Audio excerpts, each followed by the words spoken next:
नमस्कार मित्रों, हरे कृष्ण।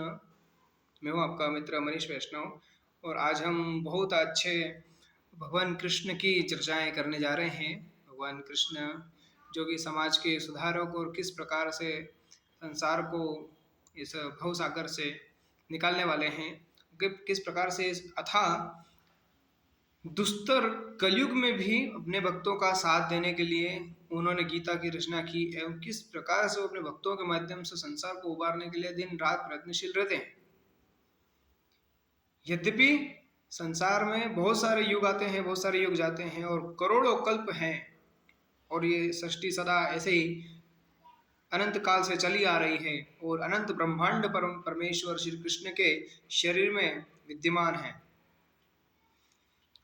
ये चतुर्युगियां कई आती हैं जाती हैं, सब कुछ होता है, परंतु और युग बदलते हैं। युग में लोगों की मानसिकताएं बदलती हैं, विचारधाराएं बदलती हैं और विचारधाराओं के और समय के परिवर्तन के कारण ये बदला सा हमको युग लिखता है।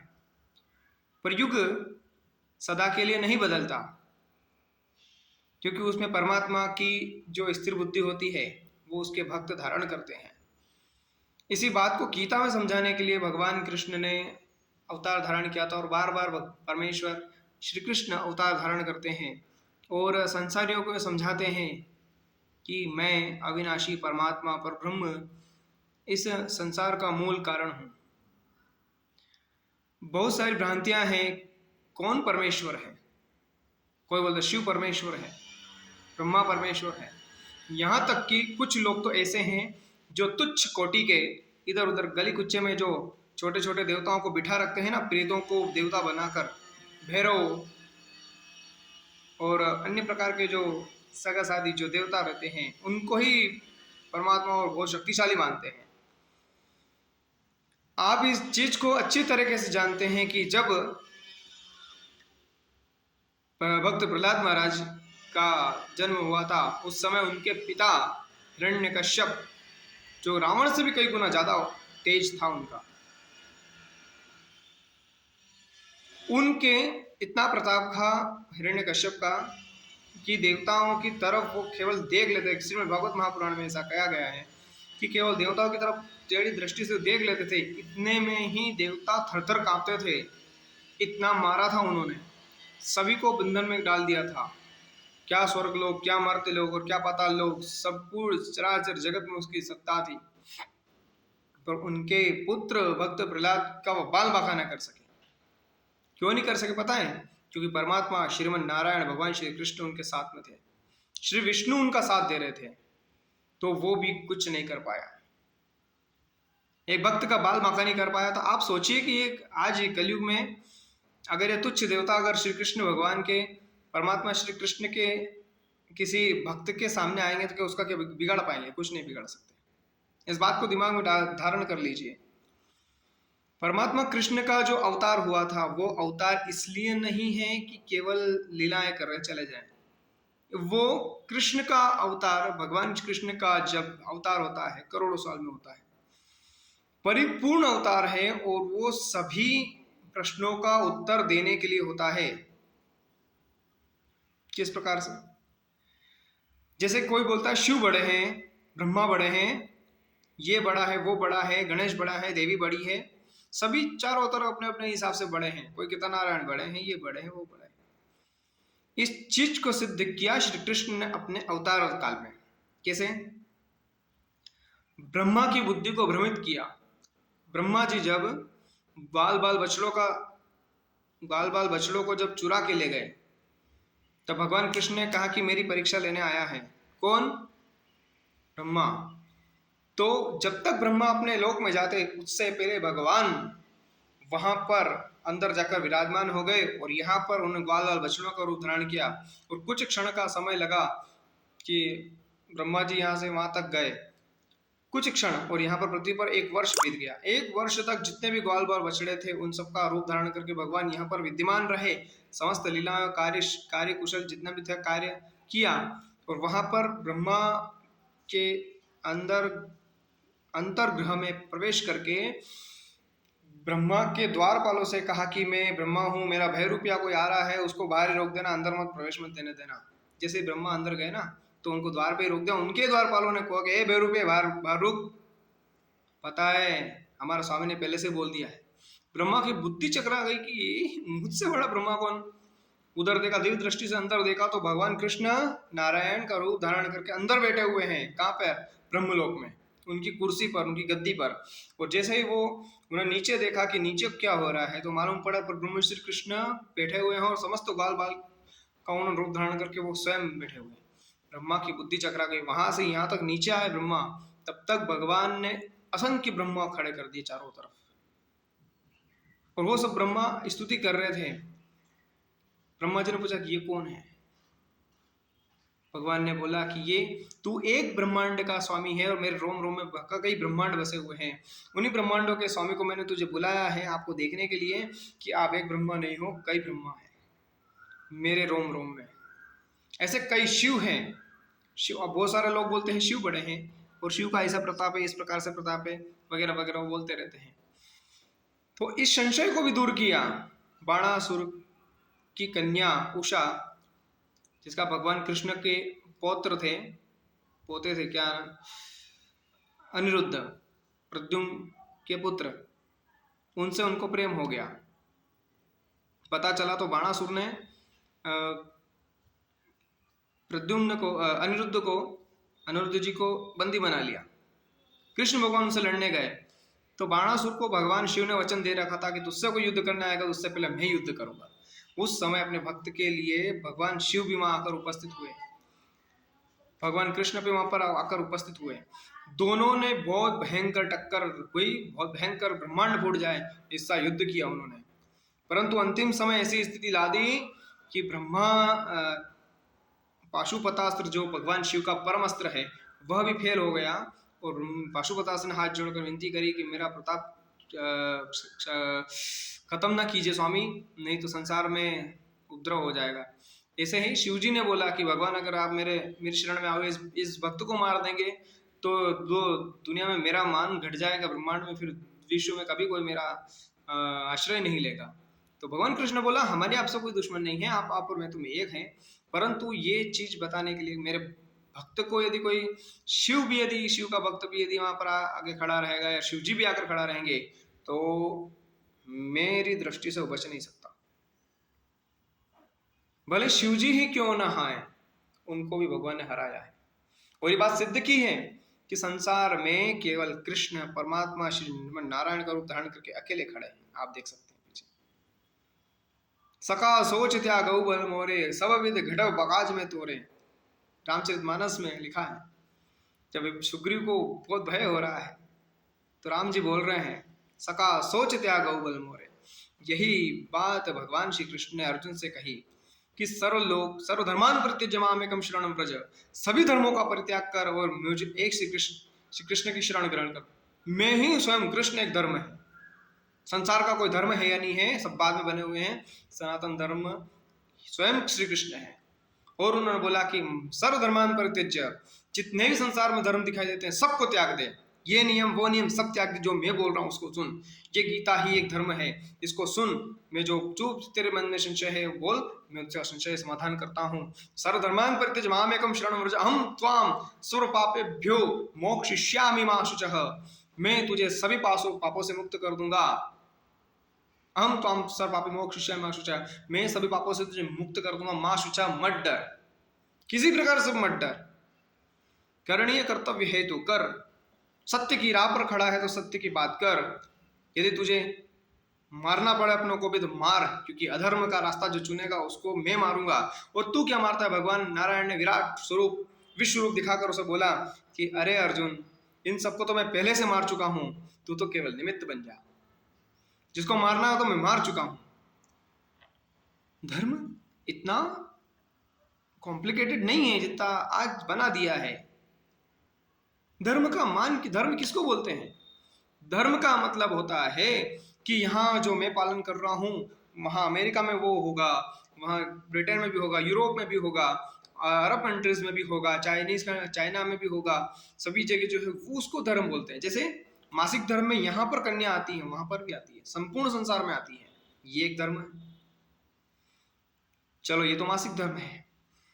अब ये मान लो यहाँ पर हिंदुस्तान में लड़कियां बाल बड़े रखती हैं, तो अरब वाली क्यों रखती हैं? अरब में भी लड़कियां बाल बड़े रखती हैं। यूरोप में क्यों रखती हैं? यूरोप की कंट्रीज में भी बाल बड़े रखती हैं लड़कियां। इसी प्रकार माता बहनें, कन्याएं अमेरिका में हैं, वो भी अपने बाल बड़े रखती हैं। चाइना में देखो, वहाँ भी बाल बड़े रखती है। दूसरी जापानीज कंट्री, उनमें भी बाल बड़े रखती है। अफ्रीका कंट्री, उनमें बाल बड़े रखती है। क्यों रखती हैं?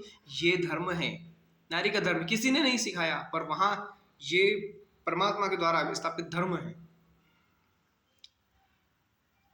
जन्म सभी का एक ही प्रकार से होता है। ऐसा नहीं है कि यहाँ पर किसी और, हिंदुस्तान में कहीं और प्रकार से होता है तो अमेरिका में कहीं और, किसी और जगह से हो रहा है, किसी दूसरे अंग से हो रहा है, ऐसा नहीं है।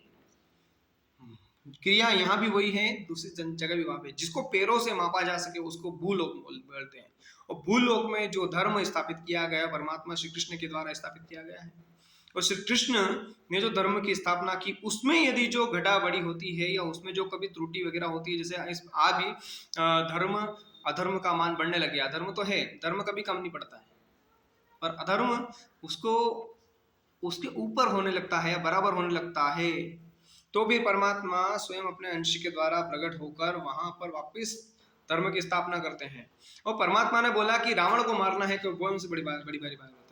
अब ये समझ में नहीं आता है कि रावण जिसको लोग पुण्यात्मा बोलते हैं, वो बड़ा भारी भक्त बोलते हैं। अरे जब शिव जी नारायण का कुछ नहीं बिगाड़ सके, कृष्ण का नहीं बिगाड़ सकते। आप श्रीमद् भागवत उठा के देखिए, आपको पता चल जाएगा। जब श्री कृष्ण और जब रामेश्वर की स्थापना करी, तो इसलिए करी भगवान राम ने, ताकि वहां पर भगवान शिव का मान रह जाए। अचानक अगर भगवान राम ने जाकर मार दिया होता ना, तो सबकी धज्जियां उड़ जाती। जितने वरदान दिए ना, धरे के धरे रह जाते, सबका मान खंडन होता। कि शिव जी का वरदान दिया वो देखो कहीं भी नहीं कर पाया। शिव जी का वरदान भी कुछ नहीं कर पाया राम बिना, भगवान नारायण के आगे। परंतु उन्होंने मान रखा कि शिव का मान रहे, शिव मेरे परम भक्त हैं।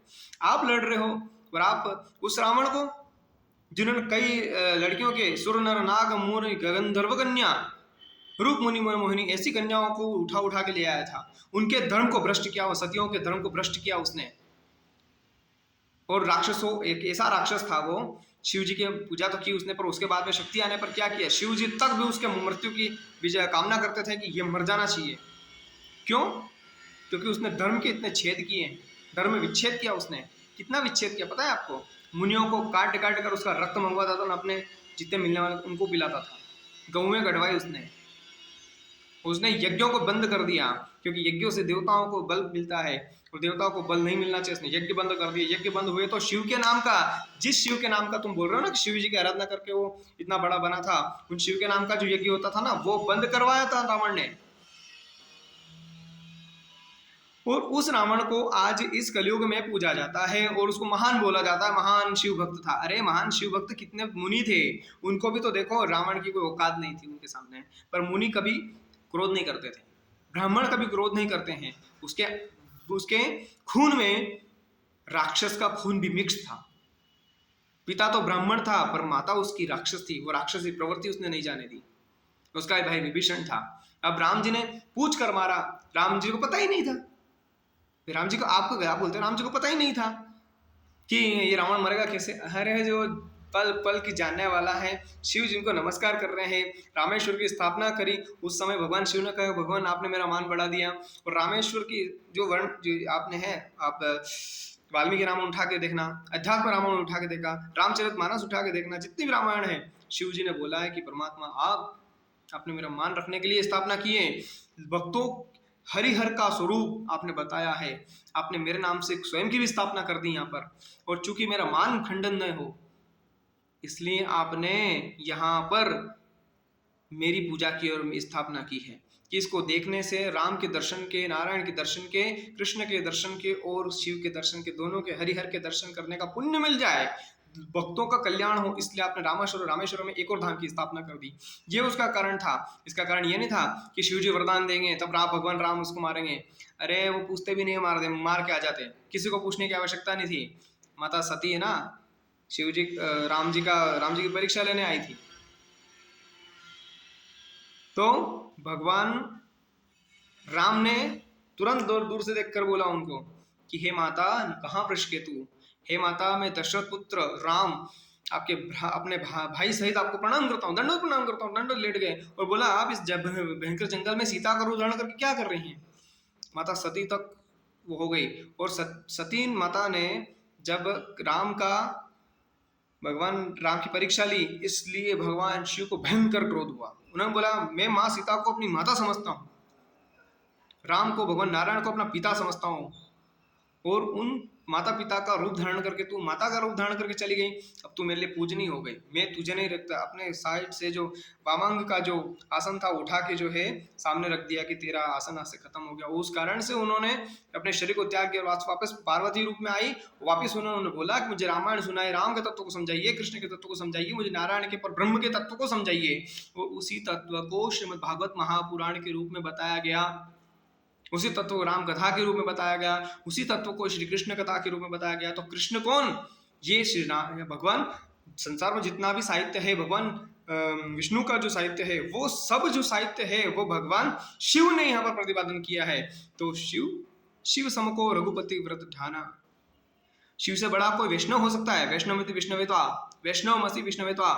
तो आप स्वयं सबसे बड़े वैष्णव हो। कौन बोलता है? वेद बोलता है भगवान शिव को। वेद तो सबसे बड़ा प्रमाण है ना। वो बोलता है कि हे भगवान शिव, आप विष्णु के लिए परम वैष्णव हो, आप उनके परम दास हो।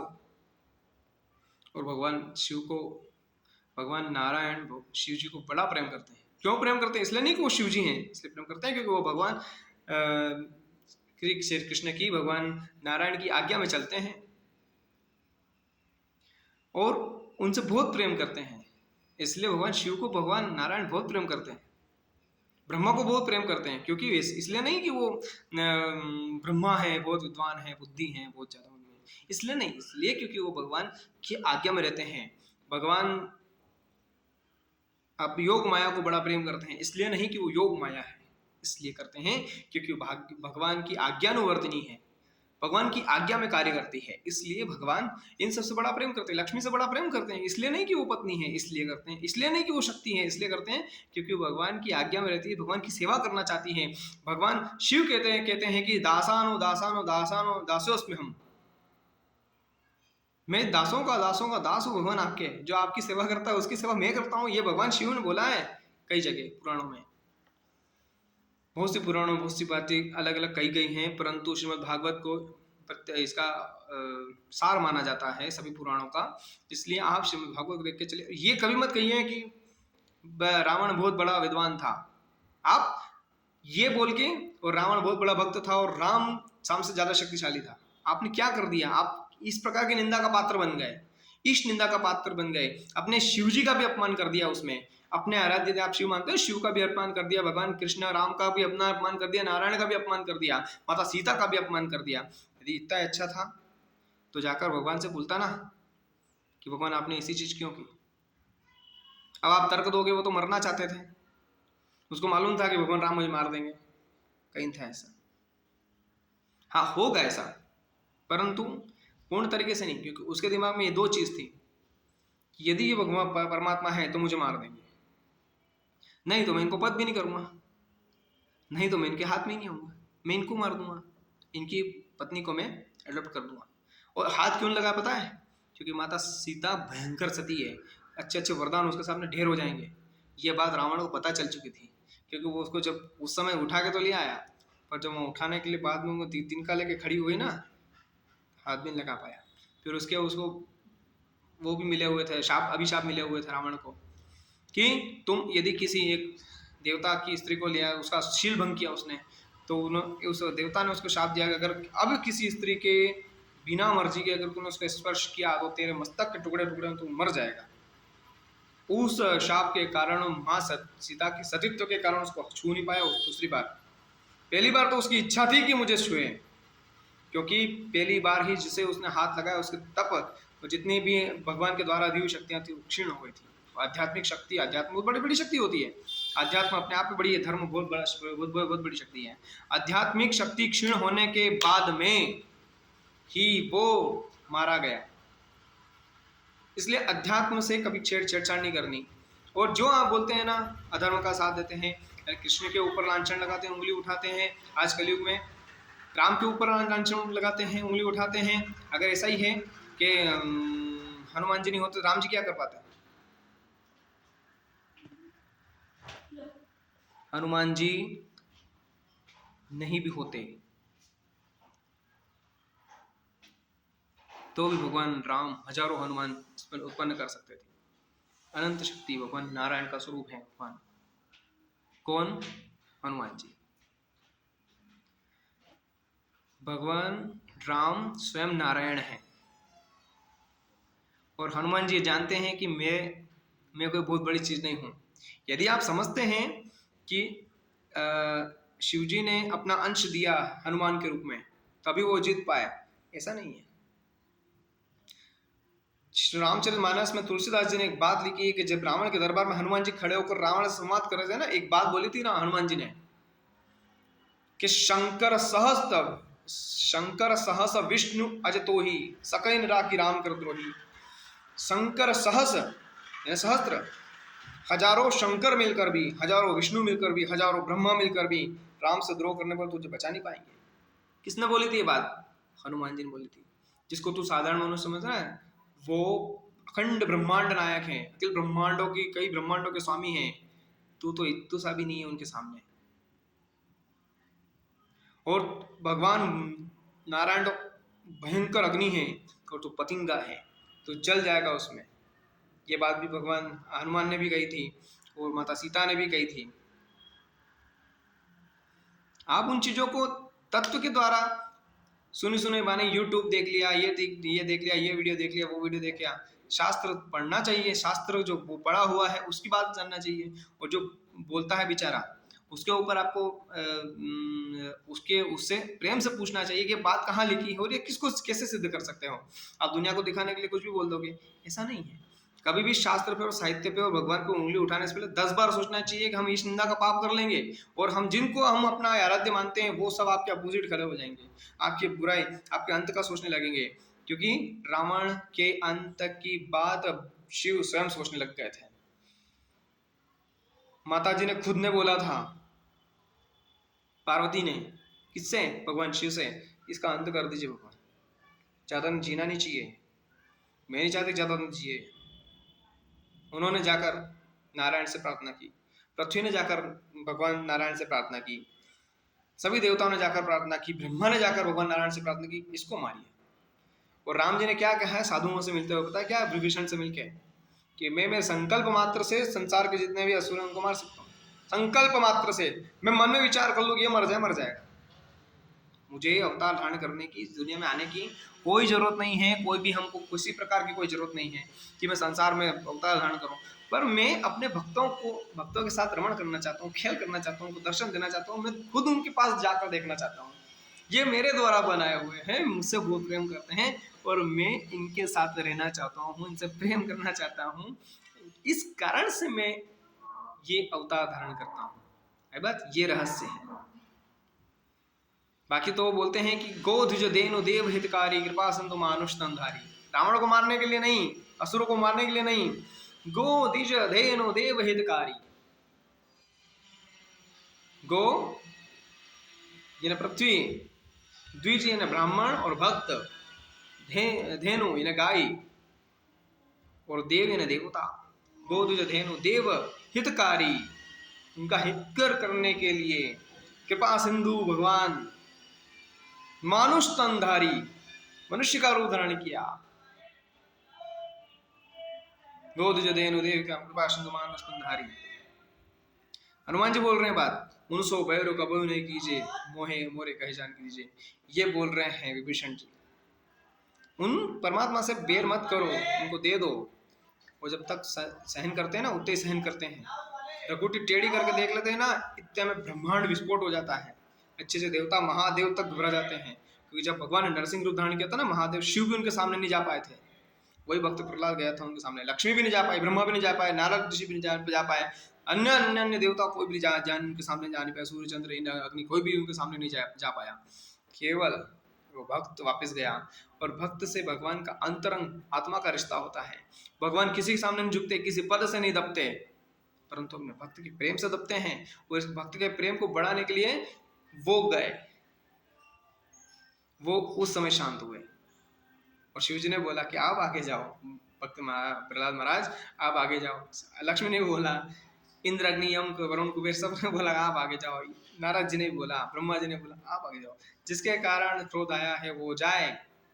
और हमको पता है कि भगवान भक्त वत्सल हैं, भक्त पर वात्सल्य लुटाते हैं, ममत्व लुटाते हैं, इसलिए भक्त यदि जाएगा तो खुश हो जाएंगे। ऐसे भक्तों के लिए आप साहित्य पढ़ा नहीं और आप उंगली उठाते हैं। भक्तों के रक्षक, भक्त के भगवान इतने प्रेमी हैं, उनको यदि आप सुनेंगे, उनको जानेंगे तो आपको समझ में आएगा कि भक्त कितने, भगवान कितने दयालु हैं।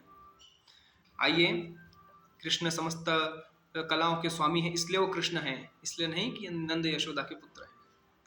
समस्त कलाओं के स्वामी हैं, जितनी भी भगवान संसार में शक्तियां हैं और जो शक्तिपति हैं उनके अधिपति हैं, उनको बोलते कलाओं का स्वामी, इसलिए 16 कलाएं हैं, उन सभी समस्त कलाओं के स्वामी हैं।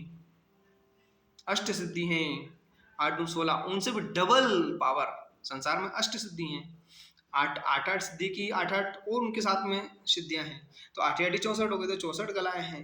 उनसे डबल जिनकी पावर है, 8 सिद्धियां हैं, अष्ट सिद्धि से भी ज्यादा 8 और, जो केवल परमात्मा के पास होते हैं, शिव जी के पास भी नहीं है, वो केवल नारायण कृष्ण के पास है। वो शक्तियां होने के कारण ही वो परमात्मा कहलाते हैं, किससे दबते नहीं, शिव जी का मान करते हैं, सबका मान रखते हैं, सबसे वो प्रेम से रहते हैं, अपने आप को नगण्य मानते हैं। इसीलिए क्योंकि कलेक्टर से और किसी प्रेसिडेंट से मिलना बहुत असंभव होता है, उसके पीए से मिलना बहुत आसान होता है, इसलिए परमात्मा प्रेसिडेंट है, प्रेसिडेंटों के प्रेसिडेंट है, अधिपति के अधिपति, लॉर्ड है, वो परमात्मा है, भगवान है। उनसे, उनके पास जाना बहुत मुश्किल का मैदान है, इसलिए लोग तुच्छ देवताओं के चक्कर में आ जाते हैं और छोटे छोटे देवताओं की परमात्मा के समान इतने बड़े करते हैं। भगवान भक्तों के आगे वो कुछ भी नहीं है, भक्तों को कुछ नहीं बिगाड़ सकते। जय श्री कृष्ण।